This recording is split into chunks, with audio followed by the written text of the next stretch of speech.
सो है guys, news boy. तो सबसे पहले बात कर लेते हैं आर्यन खान का first directorial project the bads of Bollywood के बारे में। तो आर्यन खान का डायरेक्ट किया हुआ series the bads of Bollywood का ट्रेलर आउट हो चुका है, जिसको क्रेजी रिस्पांस मिल रहा है। खतरनाक हाइप है भाई इस सीरीज को लेकर, क्योंकि इस सीरीज में सारे बड़े सेलिब्रिटीज फीचर करेंगे, जैसे शाहरुख खान, सलमान खान, आमिर खान, बादशाह, रणवीर सिंह, करण जौहर, एस राजामौली, बॉबी देओल और भी बहुत सारे। पूरा बॉलीवुड भर दिया गया है। इतना ही नहीं, इसमें लक्ष्य एंड राघव भाई का हमें एक बहुत ही बढ़िया केमिस्ट्री देखने को मिलेगा। और लक्ष्य और साहिर बम्बा की ऑन स्क्रीन केमिस्ट्री भी काफी स्टीमी है। मुझे तो देख के लगता है कि यही होंगे बॉलीवुड के next dreamy couple. Bobby Deol का वो सिग्नेचर पावरफुल एनर्जी और अभी हमें देखने को मिलेगा, वो भी इस बार बॉलीवुड माफिया के स्टाइल में। ट्रेलर देख के तो लग रहा है कि सीरीज काफी क्रेजी होने वाला है, क्योंकि जब ट्रेलर ने ही इतनी हाई एक्सपेक्टेशन सेट कर दी है तो फाइनल प्रोजेक्ट तो क्रेजी होगा ही। सो अगर तो आपने द बैड्स ऑफ बॉलीवुड का ट्रेलर नहीं देखा अभी तक, तो जाके देख सकते हो, link is in the description. And बता दूं, जो सीरीज है वो रिलीज हो रहा है 18 सितंबर को सिर्फ और सिर्फ नेटफ्लिक्स पर। तो चलिए नेक्स्ट अपडेट के बारे में बात करते चुकी है, नेपाल प्रोटेस्ट से रिलेटेड कुछ सीरियस अपडेट्स के बारे में, जिसे देखकर आप बोलोगे अब ये थोड़ा ज्यादा हो रहा है। जैसे कि मैं आपको ऑलरेडी कल के वीडियो में बता चुका हूँ, जो नेपाल के प्राइम मिनिस्टर है, प्रेसिडेंट है और भी बहुत सारे मिनिस्टर्स है, वो प्रोटेस्ट के चलते रिजाइन दे चुके हैं, जिसके बाद अभी नेपाल के आर्मी ने नेपाल के ऊपर कंट्रोल ले लिया है। तो ना अभी सोशल मीडिया पे कुछ वीडियोस वायरल जा रहे हैं, जहाँ प्रोटेस्ट के चलते कुछ लोग क्या कर रहे हैं, मॉल्स एंड दुकान को लूट रहे हैं। ऐसा आप देख सकते हो, लोग कैसे भाग दौड़ मचा के लूट रहे हैं ना सामान को। और एक और वीडियो वायरल जा रहा है, जहाँ कुछ लोग तो वेपन चोरी कर रहे हैं पुलिस स्टेशन से। तो लोगों को ये चीज अभी बिल्कुल पसंद नहीं आ रहा, काफी सारे लोग इसको क्रिटिसाइज कर रहे हैं ना। और कुछ लोगों ने क्या किया, नेपाल में जो हिल्टन होटल था उसको जला दिया। हिल्टन बता दो एक इंटरनेशनल ब्रांड है, इसको भी काफी सारे लोग क्रिटिसाइज कर रहे हैं। इसके ऊपर रिएक्ट करते हुए एक जन लिखे, इंटरनेशनल ब्रांड्स को जलाना जो लोकल जॉब्स क्रिएट करते हैं, फॉरेन टूरिस्ट को अट्रैक्ट करते हैं, is a sure way to anarchy. Next time ये ब्रांड्स 10 बार सोचेंगे to enter into such countries. जब वो पॉलिटिशियंस जिसको लेकर पब्लिक में गुस्सा था वो रिजाइन दे चुके हैं, तो ऐसे प्रॉपर्टीज को जलाना कोई पॉइंट ही नहीं है। और एक और यूजर लिखते हैं, जैनजी ने हिल्टन होटल जला दिया काठमांडू का। They will again come to the streets few years later when there are no jobs. और वहां से कुछ ऐसे वीडियोस वायरल भी जा रहे हैं, जिसको लेकर काफी सारे लोग उनको अप्रिशिएट भी कर रहे हैं ना। जैसे ये वीडियो जहां आप देख सकते हो, प्रोटेस्ट के बाद जो वहां के लोग हैं वो स्ट्रीट्स को क्लीन कर रहे हैं, जो कुछ भी डिस्ट्रॉय हुआ उसको वो ठीक कर रहे हैं। ऑब्वियसली प्रोटेस्ट के दौरान वहां बहुत गंदा हुआ ना, जिसको ये लोग साफ कर रहे हैं। और एक और वीडियो वायरल जा रहा है प्रोटेस्ट के दौरान का ही, जहां जो प्रोटेस्टर्स है वो नेपाल के एक मिनिस्टर शरद सिंह भंडारी की वाइफ, जो कि हैंडीकैप्ड है, उनको हेल्प कर रहे हैं हॉस्पिटल में एडमिट करने के लिए ना। बेसिकली जब प्रोटेस्टर्स मिनिस्टर्स के घर जा रहे थे, प्रोटेस्ट कर रहे थे, उस टाइम पे जो शरद सिंह भंडारी है वो भाग गए थे अपनी हैंडीकैप्ड वाइफ को अपने घर छोड़ के, प्रोटेस्टर्स के डर से। एंड प्रोटेस्टर्स उनकी वाइफ को कुछ नहीं करते, इनफैक्ट उनको हॉस्पिटल एडमिट करने में हेल्प करते हैं। ऑल्सो कल मैंने न्यूज दिया था कि जो प्रोटेस्टर्स है वो नेपाल के former prime minister Jhalanath Khanal के घर को जला दिए थे। एंड उस टाइम पे घर के अंदर थी उनकी वाइफ रवि लक्ष्मी चित्राकर। एंड कुछ रिपोर्ट्स आए थे कि उनकी वाइफ का जलने की वजह से डेथ हो गया, बट अभी रिपोर्ट्स आ रहे हैं कि उनका डेथ नहीं हुआ है, वो रिकवर कर रही है। हाँ, उनका शरीर जरूर जला है, लेकिन वो अभी आउट ऑफ डेंजर है। और जो एक रिपोर्ट जो काफी ज्यादा वायरल जा रहा है वो ये है कि जो प्रोटेस्टर्स है वो पशुपतिनाथ मंदिर, जो कि बहुत ही फेमस मंदिर है नेपाल का, वहां का गेट तोड़ने का कोशिश कर रहे हैं। और जो नेपाल आर्मी को स्टेप इन करना पड़ा उन प्रोटेस्टर्स को रोकने के लिए कि भाई पशुपतिनाथ का मंदिर मत तोड़ो। वेल बता दो, ये जो न्यूज है कि प्रोटेस्टर्स पशुपतिनाथ मंदिर का गेट को तोड़ने का कोशिश कर रहे थे, वैंडलाइज करने का कोशिश कर रहे थे, ये फेक है। जो वीडियो वायरल जा रहा है ये पुराना है, जुलाई महीने का। वो वीडियो का जो वायरल जा रहा है उसका इस प्रोटेस्ट से कोई लेना देना नहीं है। और इसी प्रोटेस्ट के चलते एक इंडियन लड़की का वीडियो काफी ज्यादा वायरल जा रहा है, जो नेपाल गई थी फॉर ए वॉलीबॉल टूर्नामेंट। वो इंडियन गवर्नमेंट से अपील करती है फॉर रेस्क्यू। उनका कहना है कि जो प्रोटेस्टर्स है वो टूरिस्ट तक को नहीं छोड़ रहे। मैं उनका वीडियो दिखा देता हूँ जो वायरल जा रहा है, आप देखिए। मैं इंडियन एम्बेसी से रिक्वेस्ट करती हूँ कि वो प्लीज हमारी हेल्प करे, जितने लोग हमारी हेल्प कर सकते हैं प्लीज हेल्प करे। मैं यहाँ पोखरा नेपाल में फंसी हुई हूँ। मैं यहाँ पे एक वॉलीबॉल लीग होस्ट करने आई थी और अभी फिलहाल हमारा जो होटल है जहाँ पे मैं रुकी थी वो जला दिया गया है। मेरा सारा लगेज, मेरा सारा सामान मेरे रूम में था और वो होटल को पूरा जला दिया। मैं स्पा में थी और वहां पर पीछे मेरे लोग भाग रहे थे बहुत बड़े डंडे लेके, और मैं जैसे जैसे अपनी जान बचा के बस वहां से बाहर निकली हूँ। एक बहुत रिक्वेस्ट है आप सबसे बहुत बड़ी कि आप में से जो यहाँ पे हेल्प कर सकता है प्लीज करे। बहुत बुरी हालत है यहाँ पे, जगह जगह रोड पे आग लग रही है। यहाँ पे टूरिस्ट को भी नहीं छोड़ रहे हैं, उनको कोई फर्क नहीं पड़ता कि यहाँ पे कोई टूरिस्ट है, यहाँ पे कोई काम करने आया है। वो हर जगह बिना सोचे समझे आग लगा रहे हैं और यहाँ पे बहुत ज्यादा बुरी हालत हो गई है। हमें नहीं पता हम यहाँ पे कितनी देर तक रहेंगे दूसरे होटल में, पर मैं बस रिक्वेस्ट करती हूँ इंडियन एम्बेसी से कि प्लीज ये वीडियो, ये मैसेज उन तक प्लीज पहुंचाया जाए। हाथ जोड़ के रिक्वेस्ट है आप सबसे, प्लीज हेल्प अस। यहाँ पे बहुत सारे लोग हैं मेरे साथ और हम फंसे हुए हैं यहाँ पे। अरे लोग हैं अंदर यार, लोग अंदर चले गए हैं और वहाँ पे एक्सप्लोजन हो रहा है। ऐसा कीजिए ना। उसको प्रिया करो।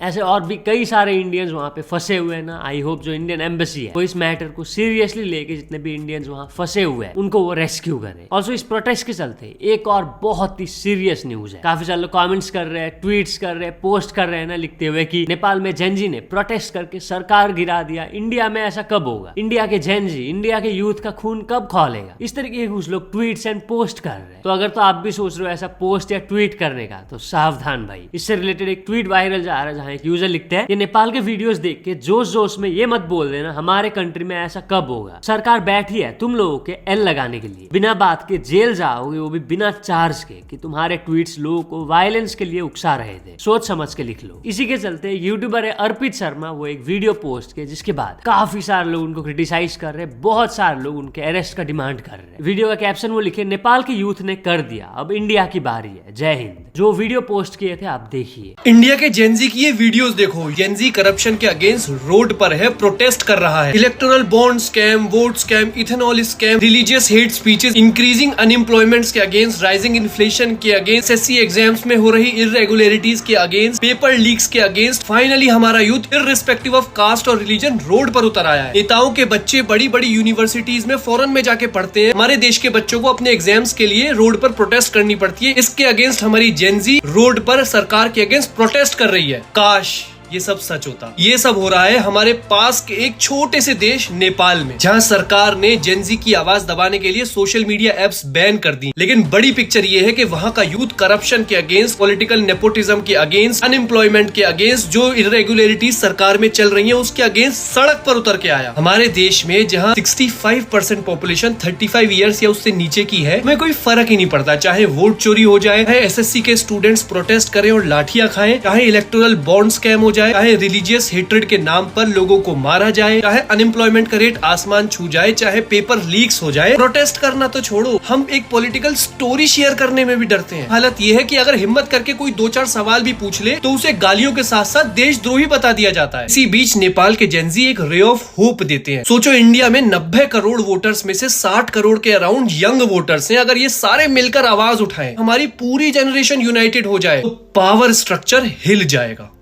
इसके बाद उन्होंने क्या है, जैसे ही वो ये वीडियो पोस्ट किए काफी सारे लोग उनको क्रिटिसाइज करने लगे ना। लोग उत्तर प्रदेश पुलिस को टैग करने लगे कि इसके ऊपर एक्शन लिया जाए। इनफैक्ट एक जन ने उनके ही वीडियो के नीचे कमेंट किया था दिल्ली पुलिस को टैग करते हुए, दिल्ली पुलिस ये डायरेक्टली प्रोवोक कर रहा है लोगों को, please take necessary action against him. जिसका अर्पित शर्मा रिप्लाई करते हैं, ये है हमारे जेनजी। इसके बाद भी ये रुका नहीं, बता दूं काफी सारे लोग दिल्ली पुलिस को, उत्तर प्रदेश पुलिस को टैग करने लगे ना कि भाई ये लोगों को उकसा रहा है to start violence in India, burn parliament, attack PMO and kill ruling party leaders. कब तक इस नॉनसेंस को टॉलरेट करते रहोगे दिल्ली पुलिस? अरेस्ट कर लो इसे। काफी सारे ऐसे ट्वीट्स ना, जिसके बाद जो अर्पित शर्मा है वो ये सब के ऊपर रिएक्ट करते हुए एक और वीडियो पोस्ट किया, आप देखिए। पहली बात, जस्टिफाई नहीं कर रहा हूं क्योंकि कुछ गलत नहीं किया है, लेकिन मेरी नेपाल वाली वीडियो पर जो मिस इन्फॉर्मेशन फैलाई जा रही है या लोगों को मिसगाइड किया जा रहा है, ऑब्वियसली मेरी माँ बहन को अंधभक्त गाली दे रहे हैं और बोल रहे हैं कि मैं इंडिया में चाहता हूं ऐसे राइट्स हो, ऐसे वायलेंट प्रोटेस्ट हो। मेरी वीडियो एक बार नहीं समझ आ रही तो 3 बार देख लो, और 3 बार नहीं समझ आ रही तो 5 बार देख लो। उसमें मैंने कहीं भी वायलेंस का यूज किया हो, मैंने उसमें सिर्फ इतना बोला है कि जो भी इंडिया का यूथ है, जो भी इंडिया का जेनजी है, ऑब्वियसली पीसफुल तरीके से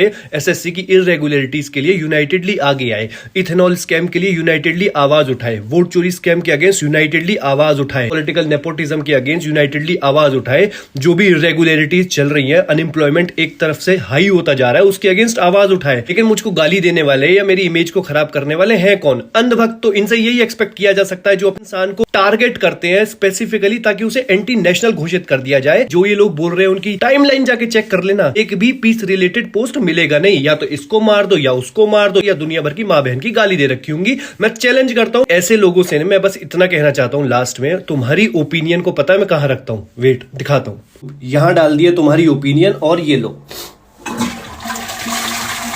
ऐसी तैसी में जाऊं। इतना ही नहीं, विजेंद्र चौहान, इनको तो आप में से बहुत सारे लोग जानते होंगे। ये यूपीएससी स्टूडेंट्स को ट्रेनिंग देते हैं। वो एक ट्वीट करते हैं, एक न्यूज का स्क्रीनशॉट शेयर करके। न्यूज में लिखा हुआ था, नेपाल के पार्लियामेंट में प्रोटेस्टर्स ने लगाई आग, जिसके ऊपर रिएक्ट करते हुए विजेंद्र चौहान लिखते हैं, अभी सब कुछ खत्म नहीं हुआ है, यूथ को ज्यादा देर तक चुप नहीं कराया जा सकता। पहले बांग्लादेश में हुआ, नेपाल में हुआ, अगला कौन? तो इनडायरेक्टली ये भी इंडिया के यूथ को प्रोवोक किए, जिसके बाद उनको काफी सारे लोग क्रिटिसाइज किए। जैसे कि यूजर लिखते हैं, ये यूपीएससी टीचर इंडियन यूथ को प्रोवोक कर रहे to come on streets and create unrest. Home minister of India please take note. Also एक और यूजर लिखते हैं, people like him are taking mock interviews of UPSC and training the next generation of bureaucracy. This guy is an anarchist and urban Naxal. बता दो, जैसे विजेंद्र चौहान को इस tweet की वजह से बहुत ज्यादा हेट मिला, वो ये ट्वीट को डिलीट कर दिए। बता दो, जो कोई भी इंडिया के यूथ को प्रोवोक करते हुए ट्वीट्स या पोस्ट वगैरह कर रहा है, उन सबको नेशनल क्राइम इन्वेस्टिगेशन ब्यूरो भी वार्निंग दिए। वो ट्वीट करते हैं, कल से कुछ तुच्छे टाइप के छोट भैया नेता एवं देश विरोधी सोच वाले लोग सोशल मीडिया पर उठ पटांग बातें लिख रहे हैं कि अगला नंबर भारत का, टुडे नेपाल, टुमारो इंडिया, आज नेपाल जला कल भारत जलेगा। सुन लो जाहिलो, कभी सपने में भी इसे ट्राई करने की भूल ना करना। ये भारत तुम्हारे जैसे गद्दारों का ही नहीं, देशभक्तों का भी देश है। देश के आन बान शान में सीने पर गोलियां खाने का इतिहास रहा है इस देश का। तुम्हारे जैसे चंद गद्दारों को छोड़कर बच्चे बच्चे के दिल में राष्ट्र प्रथम के भावना है इस देश में। याद रखना कि जिस दिन तुम नेपाल फॉर्मूला ट्राई करने की कोशिश करोगे, तुम्हारा वो हश्र होगा कि तुम्हारी आने वाले 7 पुश्ते भी याद रखेगी। इतना ही नहीं, इससे रिलेटेड अभिमन्यु भी एक ट्वीट किए थे लिखते हुए, जो कोई भी नेपाल प्रोटेस्ट के बाद ये कह रहा है कि इंडिया इज नेक्स्ट, उनको अच्छे से मॉनिटर करना चाहिए एंड फ्यूचर में अगर कोई वायलेंस होता है इंडिया में तो उनको अकाउंटेबल ठहराना चाहिए। There is a difference between protest and anarchy, read up. तो ये है भाई नेपाल प्रोटेस्ट से रिलेटेड कुछ इंपॉर्टेंट अपडेट्स। तो चलिए नेक्स्ट अपडेट के बारे में बात करते चुकी है डोनाल्ड ट्रंप के बारे में। यूएसए एंड इंडिया का अभी का रिलेशन आपको पता होगा ठीक नहीं है। 50% का टैरिफ लगा चुके हैं यूएसए इंडिया के ऊपर, और भी काफी कुछ वो बोल रहे थे ना इंडिया के बारे में। लेकिन कल वो एक पोस्ट करते अपने सोशल मीडिया प्लेटफॉर्म पर लिखते हुए, इंडिया और यूनाइटेड स्टेट्स अभी ट्रेड बैरियर्स को खत्म करने के लिए डिस्कशंस कर रहे हैं। मैं जल्दी प्राइम मिनिस्टर मोदी से मिलने वाला हूं और मुझे पूरा कॉन्फिडेंस है कि ये डील दोनों कंट्रीज के लिए इजी और सक्सेसफुल होगी। जिसके ऊपर प्राइम मिनिस्टर नरेंद्र मोदी भी रिएक्ट करते हैं। वो कहे, इंडिया और यूएस क्लोज फ्रेंड्स और नेचुरल पार्टनर्स हैं एंड मैं मानता हूं कि ये ट्रेड नेगोशिएशंस दोनों देशों के पार्टनरशिप का फुल पोटेंशियल खोलेंगी। दोनों कंट्रीज की टीम जल्दी से जल्दी बातचीत कंप्लीट करने पर काम कर रही है। ऑल्सो मैं लुक फॉरवर्ड कर रहा हूं to speaking with president Trump. हम साथ में काम करेंगे to secure a brighter more prosperous future for both our people. तो चलिए नेक्स्ट अपडेट के बारे में बात करते चुकी है फिल्मी इंडियन के बारे में। फिल्मी इंडियन आप में से बहुत सारे लोगों को पता हो, ये मूवीज के रिव्यूज देती है अपने चैनल पर। बट रिसेंटली क्या होता है, एक फिल्म के मेकर्स इनके ऊपर 3 कॉपीराइट स्ट्राइक मार देते हैं। 3 कॉपीराइट स्ट्राइक मतलब क्या? 7 दिन के अंदर अंदर एक भी स्ट्राइक अगर नहीं हटता है तो फिर चैनल डिलीट हो जाएगा। अब स्ट्राइक किसने मारा बता देता हूँ, लागी 4 के मेकर्स ने। मैं नाम नहीं ले रहा हूँ भाई, क्या पता मेरे ऊपर भी स्ट्राइक मार दे, लेकिन मैक्सिमम लोगों को समझ आ गया होगा मैं किसके बारे में बात कर रहा हूँ। फिल्मी इंडियन इससे रिलेटेड एक वीडियो पोस्ट की थी, मैं छोटा सा क्लिप दिखा देता हूँ, आप देखिए। तो मेरे वीडियो पे अच्छे खासे व्यूज हो गए थे, लेकिन फिर संडे को पता चलता है उस वीडियो पे सीधा फिल्म के प्रोड्यूसर ने खुद के चैनल से कॉपीराइट स्ट्राइक डलवा दिया है। पहले मुझे लगा कुछ मिसअंडरस्टैंडिंग हुई है, कुछ एरर हुआ होगा। कॉपीराइट स्ट्राइक पहली बार नहीं हुआ था, काफी बार हो चुका है, लेकिन बात करने से हमेशा सॉल्व हो जाता है। इसीलिए मैंने प्रॉपर लैंग्वेज में सीधा अपने शब्दों में बहुत रिस्पेक्ट के साथ उनकी मेल आईडी पे अपना प्रॉब्लम शेयर किया और उनके रिप्लाई का वेट करने लग गई और अगले दिन पहले की तरह वीडियोस डाल के आगे बढ़ गई। मेरे मेल का रिप्लाई तो नहीं आया, लेकिन फिर कुछ ऐसा हुआ जो अगर मैं आपको नहीं बताऊंगी तो शायद सबसे बड़ी बेईमानी मेरी पब्लिक के साथ होगी, जिसको 7 साल मैंने मेहनत करके अपने दम पे इकट्ठा किया है। एक साथ 3 और स्ट्राइक मेरे चैनल पे सेम उसी प्रोड्यूसर ने डाल दी, और ये सारे नए वीडियोस नहीं थे, 6-6 महीने पुराने वीडियोस को ढूंढकर उन पे स्ट्राइक डाली गई। तो जो मेकर्स 3 स्ट्राइक मारे, इसको लेकर बहुत सारे मूवी रिव्यूअर्स बिल्कुल खुश नहीं है। जैसे पीजे एक्सप्लेन्ड लिखे, अब तुम्हें क्या चाहिए, लीगेसी मीडिया की तरह हम भी बिक जाए and lick your by calling your shit films masterpieces or keep giving your ego non-stop blows. तुम्हें अच्छी फिल्में बनाना नहीं आता, so you blackmail, harass and hold creators hostage instead. Pathetic is the only word for this circus. पहले सूरज कुमार को target किया गया and अब फिल्मी इंडियंस के ऊपर 3 स्ट्राइक मारे एंड हर channel is about to be deleted. ये कॉपीराइट प्रोटेक्शन नहीं है, it's a cheap way to silence people, opinions, film criticism and killing careers. Yogi Baba productions भी इससे रिलेटेड एक ट्वीट किए थे ना, अगर तो आप पढ़ना चाहते हो तो आप पॉज करके रीड कर सकते हो। ठीक नहीं है भाई, 3 कॉपीराइट स्ट्राइक मार के सालों के मेहनत को खत्म कर देना। मूवी का बात हुई मेरा तो बात कर लेते हैं एक बहुत ही शॉकिंग न्यूज के बारे में, जो कि है पुणे से। एक कपल गए कॉन्ज्यूरिंग लास्ट राइट्स मूवी देखने थिएटर में। जब वो देख रहे थे मूवी, पीछे बैठा हुआ एक आदमी अपनी वाइफ को पूरी कहानी बता रहा था ना, शायद से उसने देखा हुआ था एंड वो बता रहा था कि अभी ऐसा होगा करके। जिसके बाद जो कपल है वो उस आदमी को बोले कि ऐसा स्पॉइलर मत दो, सस्पेंस खत्म मत करो हमारा। इसके बाद जो आदमी है वो कपल को गाली देने लग जाता है, अटैक करता है। वो आदमी की वाइफ भी अटैक करने लगती है ना दोनों को। उस हमले में बता दूं जो कपल है उनको मल्टीपल इंजरीज आई, जिसके बाद उनका ट्रीटमेंट हुआ। इसके बाद वो जाके पुलिस कंप्लेंट कर देते हैं, जिसके बाद जो पुलिस है वो 2 जन के ऊपर, हस्बैंड एंड वाइफ, जिन्होंने वो कपल को पीटा, उनके अगेंस्ट में केस रजिस्टर कर दिया है। तो चलिए नेक्स्ट अपडेट के बारे में बात करते हैं, वर्ल्ड के रिचेस्ट मैन के बारे में। मैं इलॉन मस्क के बारे में बात नहीं कर रहा हूँ, लैरी एलिसन के बारे में बात कर रहा हूँ। आपने से बहुत सारे लोगों ने इनका नाम सुना भी नहीं होगा। तो ये बन गए हैं वर्ल्ड के रिचेस्ट पर्सन। तो ओरेकल करके एक कंपनी है, ठीक है, जिसके फाउंडर है लैरी एलिसन। तो वो बन गए हैं वर्ल्ड के रिचेस्ट पर्सन। कल के दिन उनका नेटवर्थ $108 बिलियन बढ़ गया, क्योंकि जो ओरेकल कंपनी के शेयर्स है वो 43% तक कल बढ़ गया, जिस वजह से उनका नेटवर्थ $393 बिलियन पहुंच गया। अब बता दो कुछ रिपोर्ट्स के अकॉर्डिंग इलॉन मस्क का नेटवर्थ है $440 बिलियन एंड लैरी एलिसन का नेटवर्थ पहुंच गया था $401 बिलियन। मतलब वो वर्ल्ड के रिचेस्ट पर्सन नहीं बने, बल्कि सेकंड रिचेस्ट पर्सन बने थे। अब कौन सा रिपोर्ट सही है पता नहीं, लेकिन हाँ ये तो है कि $100 बिलियन प्लस उनका एक ही दिन में बढ़ गया था नेटवर्थ। तो चलिए नेक्स्ट अपडेट के बारे में बात करते जो कि कुणाल कामरा के बारे में। तो कुणाल कामरा फाइनली रिएक्ट करे जो रिसेंटली बलराज घाई एंड राहुल कनल मिले थे उसके ऊपर। यस, कुछ महीने पहले का कुणाल कामरा का कंट्रोवर्सी आपको पता होगा। वो एक स्टैंड अप कॉमेडी के दौरान महाराष्ट्र के डेप्यूटी चीफ मिनिस्टर को गद्दार बोल दिए थे, जिसके बाद एकनाथ शिंदे के जो पार्टी मेंबर्स है शिवसेना के, वो काफी ज्यादा भड़क गए थे ना कुणाल कामरा के ऊपर। जहां वो स्टैंड अप कॉमेडी परफॉर्म किए थे द हैबिटेट, वहां जाके वो तोड़ फोड़ किए थे। हैबिटेट के ओनर है बलराज घाई। तो ये सब होने के बाद रिसेंटली बलराज घाई एंड राहुल कनल को एक साथ देखा गया था, एक साथ स्पॉट किया गया। समय रैना भी थे उनके साथ। तो काफी सारे लोग उस टाइम पे बोल रहे थे ना कि ये अनएक्सपेक्टेड कोलैब है। अब इस पर फाइनली कुणाल कामरा रिएक्ट करे, वो बताए कि उनकी वजह से राहुल कनल ने हैबिटेट नहीं तोड़ा था, रीजन कुछ और था। क्या रीजन, जो वीडियो पोस्ट किए थे उसी में वो बताए। मैं छोटा सा क्लिप दिखा देता हूँ, आप देखिए।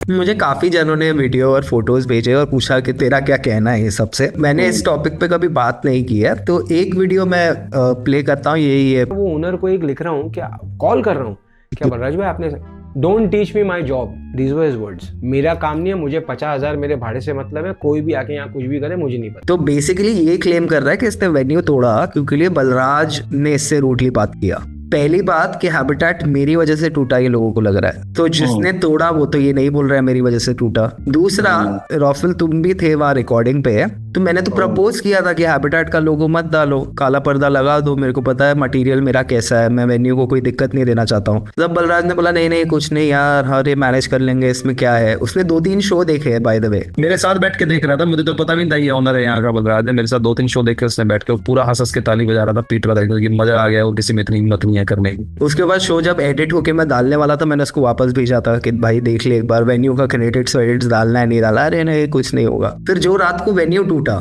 वो रात को मुझे फोन करके बोल रहा है सॉरी बोल दे यार, कुछ कर लेंगे वो। फिर मैंने बोला मैं सॉरी किसके लिए बोलूं, देखो कांच है, टूटा है, बन जाएगा, पर सॉरी किस लिए बोलूं। बेसिकली ये जो अभी इससे मिल रहा है वो मेरे लिए नहीं मिल रहा है, वो अपने लिए मिल रहा है। पर लोगों को ऐसा लगेगा कि नहीं नहीं मैं जैसे वापस हैबिटेट पे परफॉर्म कर पाऊं इसीलिए मिल रहा है, ऐसा कुछ नहीं है। अगर किसी का वेन्यू है, फायर सेफ्टी नहीं है, ऊपर इलेक्ट्रिक कनेक्शन जो लिया है वो सही मीटर से नहीं लिया है, या जो भी है, बाहर छज्जा थोड़ा बाहर निकाला हुआ है, वो सब चीज जो अगर एक वेन्यू में है तो उसके लिए मैं क्यों सॉरी बोलूं। ये मैं 7 महीने के बाद इसीलिए बात बोल रहा हूँ क्योंकि लिए लोग मुझे मैसेज करके पूछ रहे हैं कि ये क्यों हो रहा है, कैसे हो रहा है, यू नो तुम्हारा क्या कहना है ये सब चीज में। मेरा कुछ कहना नहीं है भाई, वो बलराज जो अपना काम है वो कर रहा है, एक धंधा जैसे चलता है वो चला रहा है। फिर मैंने पूछा यार अक्टूबर में मेरे को शोज करना है, मैं मुंबई आ रहा हूँ, तो उसने बोला नहीं मैं नहीं दे सकता वेन्यू, ये जो प्रेशर मेरे पे गुजरा था वो 1 हफ्ता 2 हफ्ता, वो मैं वापस लेने के लिए रेडी नहीं हूँ, प्लीज तू दूसरा वेन्यू देख ले। तो मैंने बोला ठीक है। फिर तो चलिए नेक्स्ट अपडेट के बारे में बात करते चुकी है कनाडा के बारे में। तो रिपोर्टेडली कनाडा ने 80% इंडियन स्टूडेंट के वीजा एप्लीकेशंस को कैंसिल कर दिया है 2025 में, एंड ये हाईएस्ट लेवल है पिछले कुछ सालों में। ऐसा कभी नहीं हुआ था कि कनाडा ने इतने % इंडियन स्टूडेंट्स के वीजा को कैंसिल किया हो। Reportedly domestic housing shortages, infrastructure pressures and stricter rules कुछ मेन रीजन है इंडियन स्टूडेंट्स के वीजा को रिजेक्ट करने का। अब इससे क्या हो रहा है, अराउंड 31% इंडियन स्टूडेंट्स जर्मनी को प्रेफर कर रहे हैं ओवर कनाडा, साथ ही फ्रांस, फिनलैंड, ऑस्ट्रेलिया भी लोग प्रेफर कर रहे हैं। तो चलिए नेक्स्ट अपडेट के बारे में बात करते चुकी है एशिया कप का फर्स्ट मैच के बारे में, जो कि हुआ था इंडिया वर्सेस यूएई के बीच में। एंड इंडिया ने यूएई को हरा के एक बहुत बड़ा रिकॉर्ड बना दिया है। यूएई पहले बैटिंग किया एंड 13.1 ओवर में वो ऑल आउट हो गए एंड वो बना पाए थे सिर्फ 57 रन। जिसके बाद इंडिया बैटिंग किया एंड 4.3 ओवर्स में इंडिया उसको चेस कर दिया, 60 रन बनाए। इसी के साथ इंडिया ने एक रिकॉर्ड बना दिया है और fastest win in T20 international history. और जो इंडिया का क्रिकेट मैच के बारे में बात हो ही रहा तो बात कर लेते हैं India versus Pakistan cricket match के बारे में, जो कि होने वाला है 14 सितंबर को as part of the Asia cup T20 tournament. काफी सारे लोग आपको पता होगा ये मैच के अगेंस्ट में थे, बट फिर भी ये मैच हो रहा है। बट इसको लेकर अभी 4 स्टूडेंट्स जो कि लॉ की ही पढ़ाई कर रहे हैं, वो एक PIL फाइल करते हैं सुप्रीम कोर्ट में उस मैच को कैंसिल करने के लिए। वो कहे कि पहलगाम में इतना बड़ा टेरर हमला हुआ, इसके बाद भी ये मैच हो रहा है, क्रिकेट को नेशनल इंटरेस्ट के ऊपर नहीं रखा जा सकता। लेट्स सी भाई सुप्रीम कोर्ट इस मामले में क्या कहेंगे। मैच आपको पता होगा 2-3 दिन बाद ही होने वाला है, तो मुझे नहीं लगता कि सुप्रीम कोर्ट इसे कैंसिल करेंगे ना। तो चलिए नेक्स्ट अपडेट के बारे में बात करते जो कि एक अमेरिकन कपल के बारे में, जो एक इंडियन पॉलिश कपल को सेम करने की कोशिश कर रहा था। अब जो इंडियन बंदा है एंड ऑल्सो जो पॉलिश उसकी गर्लफ्रेंड है, वो उस बंदे को इग्नोर कर रहे थे, लेकिन इसके बाद भी वो रेसिस्ट रिमार्क्स पास कर रहा था। उतने में क्या होता है, एक रैंडम वुमेन आके उस आदमी को रोकती है, जो वीडियो रिकॉर्ड कर रहा था उसको बंद करा देती है। मैं वीडियो दिखा देता हूँ ना, आप देखिए। Are you not ashamed of yourself? You're with the world's most invasive species. You're the world's most irresponsible breeders. You're in the whitest country possible.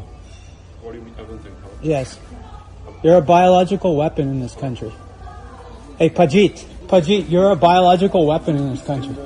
You should be ashamed of yourself. You're a white woman.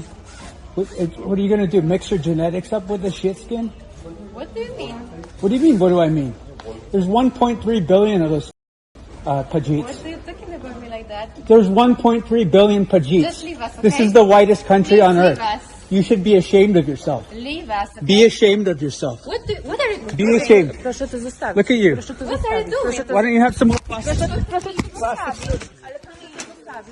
तो चलिए next update के बारे में बात करते चुकी है iPhone 17 के बारे में। तो iPhone 17 का लॉन्च हो चुका है, सब कुछ ही नॉर्मल है, लेकिन उन्होंने एक नया फोन निकाला है iPhone Air करके, जो कि कुछ ऐसे दिखता है, एक ही कैमरा है ना उसमें। iPhone 17 का प्राइस, iPhone 17 Pro का प्राइस, 17 Pro Max का प्राइस, 17 Air का प्राइस, वो सब आप स्क्रीन पर देख सकते हो। आपको पता होगा हर साल नया आईफोन को लेकर बहुत ज्यादा क्रेज रहता है, बहुत ज्यादा हाइप रहता है। उससे रिलेटेड नीतीश राजपूत एक ट्वीट किए, ट्वीट मतलब वो 1 साल पहले जो ट्वीट किए थे वो काफी ज्यादा वायरल गया था ना, उसी को शेयर किया, जहां वो लिखे थे तुम मार्केटिंग हाइप का शिकार मत बनो, just buy a phone, use it till it dies, then buy another. सही है भाई, अगर आपने पिछले साल ही फोन खरीदा है 14 हो, 15 हो, 16 हो, तो उसको तब तक चलाओ जब तक वो खराब नहीं हो जाता है, जब खराब होगा तब नया खरीदो। वैसे भी आईफोन आपको पता होगा फीचर्स के मामले में एंड्रॉइड फोन से बहुत पीछे है। तो चलिए नेक्स्ट अपडेट के बारे में बात करते चुकी है नकुल धुल के बारे में। तो नकुल धुल एक यंग बाबा को ट्रोल किए, वो एक वीडियो शेयर किए थे, पहले आप देखिए। आपने बैंक में 1 करोड़ रुपए जमा करा दिए, अब उसका इंटरेस्ट भी आ रहा है बढ़िया आपके पास, उसी से दाल रोटी चल रही है, कुछ काम करने की आवश्यकता नहीं है। लेकिन विचार किया एक बढ़िया सा फ्लैट खरीद लेते हैं, तो 50 लाख रुपए निकाले बैंक से और बढ़िया सा फ्लैट खरीद लिया। फिर विचार आया अब भैया इतना बड़ा फ्लैट खरीदा है तो चलने के लिए गाड़ी भी होनी चाहिए, तो गाड़ी एक खरीद लेते हैं, तो भैया 50 लाख की गाड़ी भी खरीद ली। अब बैंक बैलेंस तो हो गया 0, अब ब्याज थोड़ी आएगा, अब इंटरेस्ट थोड़ी आएगा, अब तो मेहनत करनी पड़ेगी। तो ठीक वैसे ही ये जो आपका पाप पुण्य का खाता है ना, पाप का तो आपको दंड मिल रहा है। यदि आपको बहुत सुख मिल रहे हैं तो समझ लीजिएगा आपके पुण्यों का खाता धीरे धीरे खत्म हो रहा है। और भैया अगर आपने और पुण्य नहीं किए तो पुण्यों का खाता एक दिन 0 बैलेंस हो जाएगा उसमें, और फिर दुख ही दुख भोगने पड़ेंगे। इसलिए खाते में पैसे डालो निकालो तो मेंटेन रहता है ना, तो ठीक वैसे ही अगर आप पुण्य निकाल रहे हैं, सुख भोग रहे हैं, तो पुण्य करते भी चलिए। तो इसी वीडियो के ऊपर रिएक्ट करते हुए नकुल धुल लिखे, इस देश की बढ़िया फाड़ेंगे ये सारे ढोंग यूजलेस बाबा, वेरी गुड। और जो एक इंस्टाग्राम स्टोरी भी पोस्ट किया था ना, आप देखिए। मुझे नहीं पता उस वीडियो में क्या बोल रहा है, मैंने सुना ही नहीं। द पॉइंट इज कि इस बंदे ने तो कुछ और ट्राई भी नहीं करा है, सीधा माइक पे ही बैठ गया और कुछ ट्राई नहीं करना, सीधा ही वहां चढ़ गया, कुछ और कर तो लेता भाई।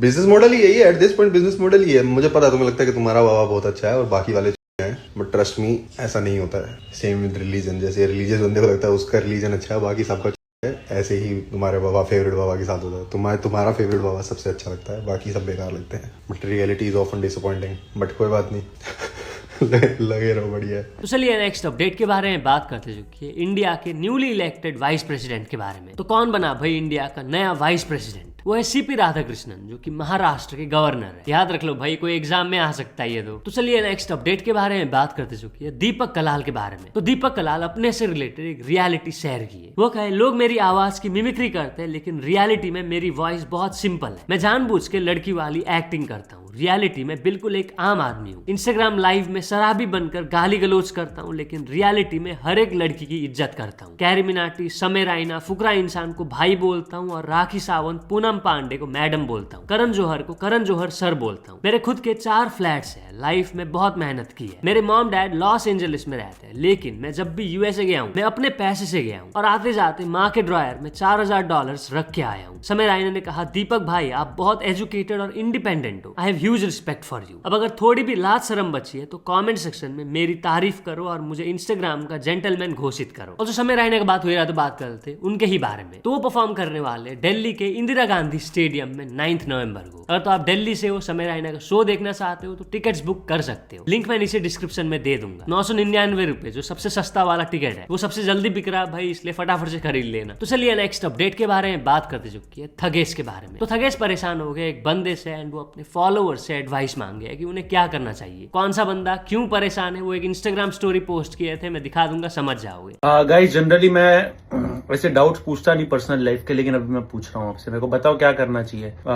एक बंदा है, मेरे को 2 साल से मुकेश बुला रहा है वो।